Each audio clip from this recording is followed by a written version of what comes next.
up the process, we can see how the quote's put together.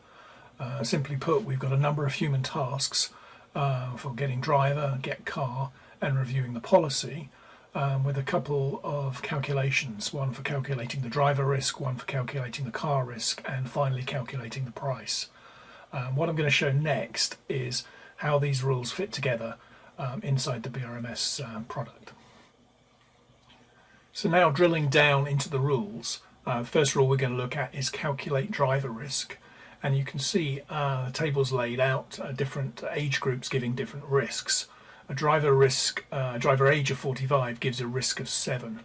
So for a driver of 45 years old, the risk is going to be 7. You can see the rules being generated by the decision table.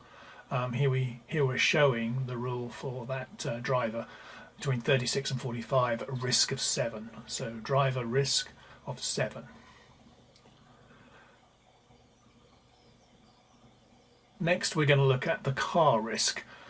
So we're going to be entering a Ford Fiesta, so we're going to just simply trigger the Ford rule there and set a risk of 1. Again, looking at the rules that have been generated from the decision table, there's the Ford and a risk of 1.